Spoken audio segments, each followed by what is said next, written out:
precautions for ophthalmic crown. So first of all, what are the indications for ophthalmic crown? So as all of you know that where the high aesthetic requirements, so we give ophthalmic crown. When the patient demanding of aesthetic is very high, then we will give ophthalmic crown to that patient. So high aesthetic requirement is the first indication for ophthalmic crown. The second indication is the favorable distribution of the occlusal loads. So these are the two indications for ophthalmic crown, like high aesthetic requirements and favorable distribution of occlusal load. So now what are the contraindications? Contraindications like short clinical preparations.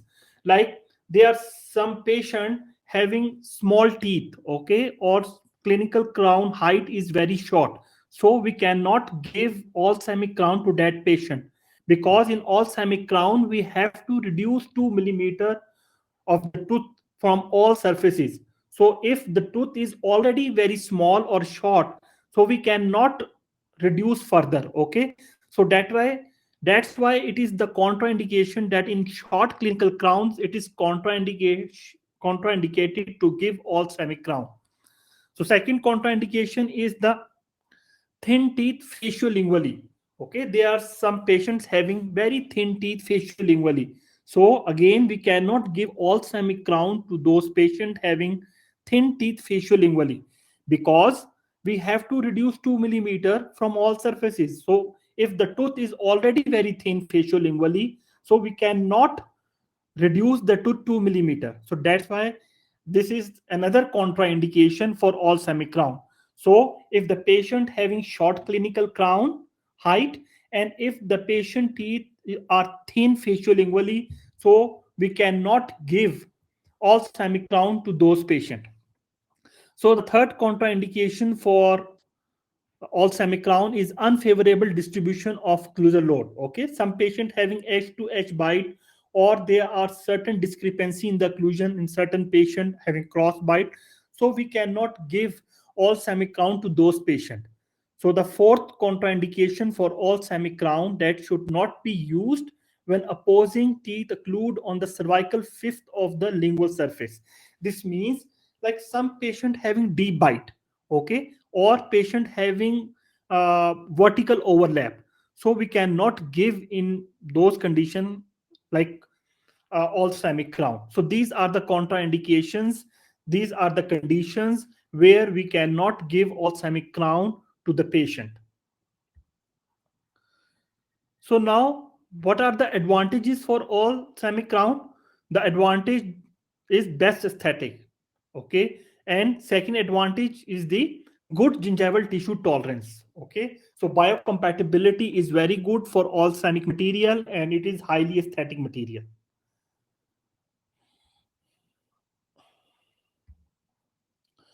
So what are the disadvantages? So what are the disadvantages of all ceramic crown? Like less strength in comparison with metal ceramic. Okay, as all of you know that ceramic material is a brittle material, is a glass like type of material. Okay, so the strength of ceramic material is less when we compare it with the metal ceramic. Okay, the second disadvantage for all ceramic crown is least conservative preparation. Okay, so we have to reduce more, okay, to get the strength of the material. And third disadvantage is the brittle nature of the material. Okay, as you told you that ceramic material is a glass type of material, so it's very brittle in nature.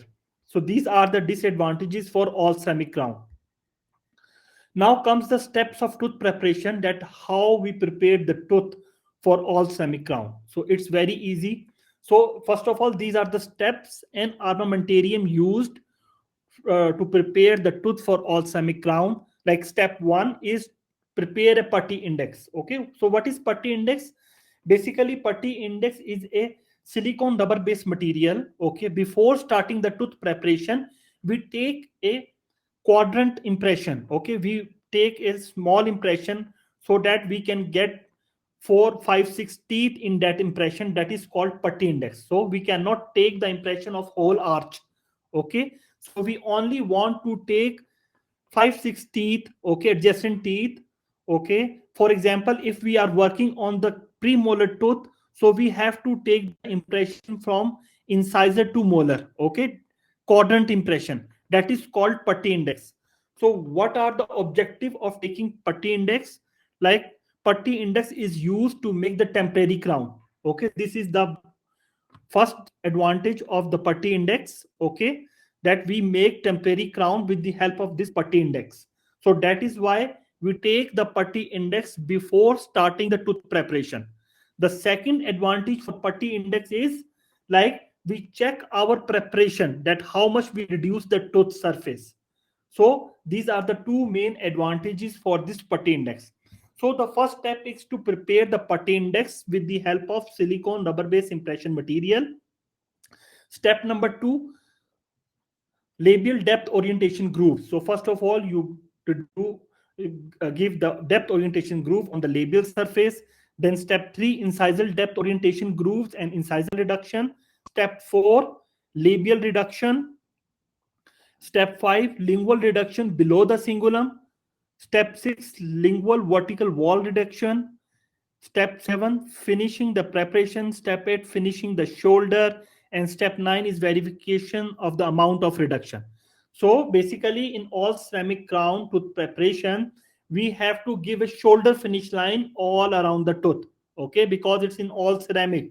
So for that purpose, we are using flattened taper diamond bar to make the shoulder finish line, okay. For labial reduction, again we are using flattened taper diamond bar, okay.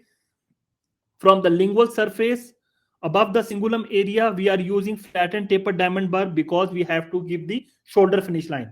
And the area between the incisal edge and the cingulum, we are using this flame shape bar, okay. So we are using this flame shape bar. This is this flame shape bar or the wheel bar in the area between the cingulum and the incisal edge. So now discuss how to prepare the tooth. So this is the first step to take the putty index, okay. So we take the putty index in the rubber based silicone impression material. So the advantage of this putty impression is to make the temporary crown after the tooth preparation.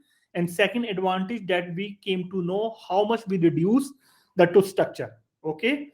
So it is very important step before starting the tooth preparation. We have to take the putty index, okay. So we in putty index only we take impression of few teeth.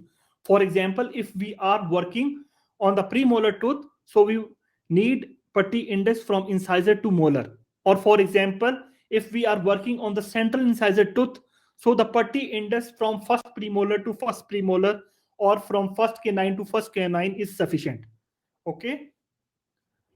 So the first step is to take the putty index. Then second step, labial depth orientation groove. So before discussing this, you see, this is so this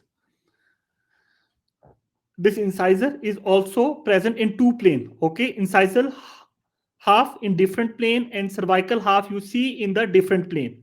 So remember this thing, that when you start preparation for the labial surface, you have to maintain this two plane, okay, or make it prepare in two plane preparation, okay. This is a very important point.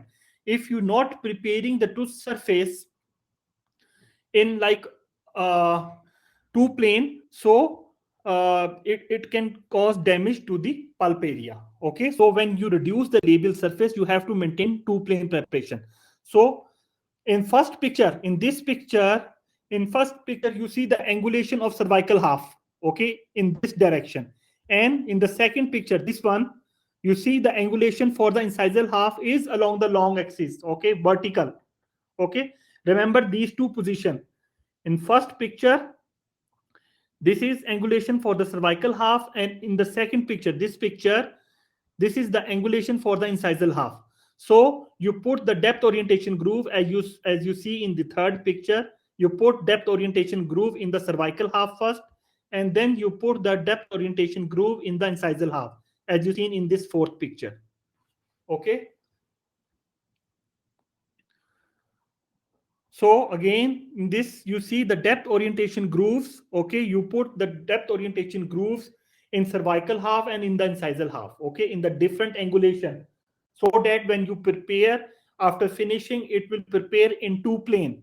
Okay, so for that purpose, you are using flat and taper diamond bar. This is flat and taper diamond bar. Okay, so the depth for depth orientation groove is 1.2 to 1.5 millimeter deep. Okay, so when you finish with the labial surface, you will done up till 2 millimeter. So when the depth orientation groove done on the labial surface, then you will provide depth orientation groove on the incisor surface. Okay, so depth orientation grooves 1.5 to 2 millimeter on the incisal edge at an angulation of 45-degree angle. Okay, and then after providing the depth orientation groove, you have to join these grooves and reduce the incisal surface as you see in this picture. Okay, so in the third picture, after incisal preparation, you see after the incisal preparation 2 millimeter with the help of the flattened taper diamond bar. So when you finish with the incisal reduction 2 millimeter, then you start reducing the labial surface, start joining the grooves. Okay, and remember, this is very important thing, that you have to prepare incisal half in different plane and cervical half in different plane. So you are using the flattened taper diamond bar to reduce the labial surface. Okay, the grooves. So when you're done with the labial reduction, then you come. So this picture is the completed labial and incisal reduction. You see, there is a very good shoulder finish line all around the labial surface and the reduction of the incisal edge. So when you reduce the incisal edge, it should be in the same plane. Okay, it's not like upright position. So when you're done with the labial reduction, when you're done with the incisal reduction, then you come on the lingual surface. So lingual surface, you have to prepare the area between the cingulum. This is the cingulum area, and this is the incisal edge. Okay, which its color in yellow color. Okay, from this area you will use this wheel-shaped bar or a flame-shaped bar to reduce this area. Okay, this is very important point. From the lingual surface, the area between the cingulum and the incisal edge, the area which is colored in yellow, you have to prepare with wheel-shaped bar or flame-shaped bar. And the area above this area above the cingulum area, this should be prepared with the flattened taper diamond bar, because you have to give the shoulder finish line at that area. Okay, so in first picture you see the area between, this is the cingulum and this is the incisal edge. So the area between the cingulum and incisal edge, we are using wheel shaped bar or a flame shaped bar to reduce it. Okay, and we follow the curvature of the tooth structure. This is very important point. So it is concave. So when you prepared it, in the end it should be concave. So concave reduction with greatest reduction in the center. So now see the area above the cingulum. So this is the cingulum. You see, this is the cingulum. So the area above the cingulum, we will use flattened taper diamond bar, because we have to give shoulder finish line. This is shoulder finish line. Okay. So we are using flattened taper diamond bar. So in the picture, you see the finish line is prepared. This is shoulder finish line. Okay. In the another third picture, you see shoulder finish line. So basically, in this exercise, we will give the shoulder finish line all around. So for that purpose, we are using flattened taper diamond bar. This is very easy exercise, very easy to prepare this tooth.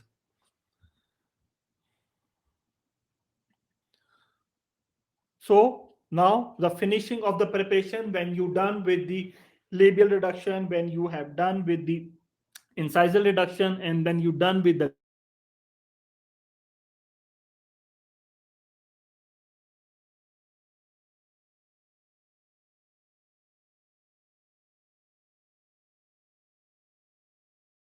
shoulder all around the tooth, the depth of the shoulder finish line is 1 millimeter. Okay, smooth all surfaces of the tooth around the line angles. Okay, now again finishing the shoulder finish line should be smooth, should be 1 millimeter all around, should be on the same plane all around the tooth.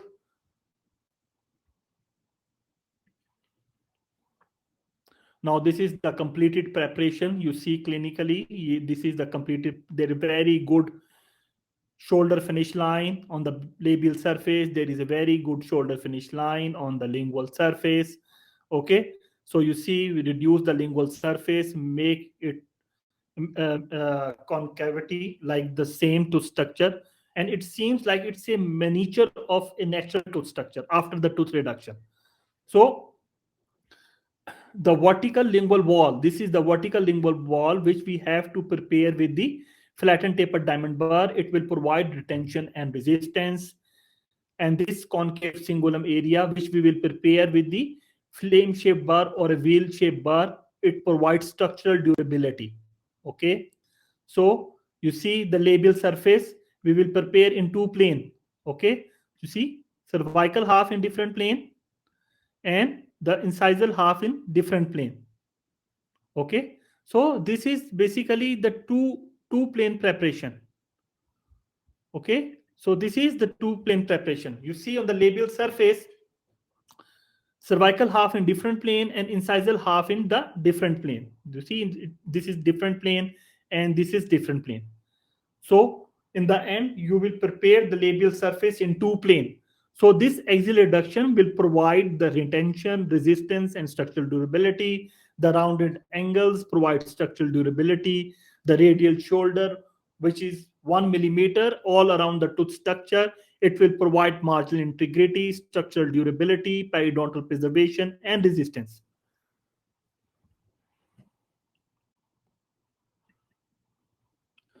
So in the end, when you prepare the tooth surfaces, the all surfaces, like you have prepared the labial surface, you have prepared the lingual surface, you prepare the incisal surface, and you make the shoulder finish line all around the tooth structure having depth of 1 millimeter. So in the end, you have uh, to verify the amount of reduction. How you will verify the amount of reduction? So in this first picture, you see this is the putty index. Okay, after taking the putty index, cut the putty index. Okay, in the sagittal form, you see before preparation, it will all around the tooth structure. Okay, so after tooth preparation, then see the putty index again. You see now these are the margin. Okay, and this is the tooth structure. So when you measure this distance, okay, you came to know how much you reduce from the labial surface, how much you reduce from the lingual surface. Okay, in the fourth picture you see all surfaces you can measure this area, measure this area, measure this area. So you came to know that how much you reduce. Okay, measure this area. So you came to know how much you reduction have done. So this is very easy method to check the amount of reduction with the help of the putty index. Okay, and I have told you that the second advantage of this putty index, that it helps us in making the temporary crown. Okay, why temporary crown is important? Because when we reduce the anterior tooth, okay, it becomes small, so we cannot let the patient go with a small tooth, so we have to provide a temporary crown, okay, before sending the patient back to home. Okay, otherwise it will not look good. Okay, so this is the important for the temporary crown. So these are the precautions, that shoulder minimum of 1 millimeter wide. Okay, there should be a continuity of finish line. Take care not to over reduce the junction between the cingulum and the lingual wall. All sharp angles should be rounded. Care must be taken not to create undercuts in the axial wall at the junction with shoulder. So these are the precautions which you take in consideration during preparation of a tooth for all ceramic crown.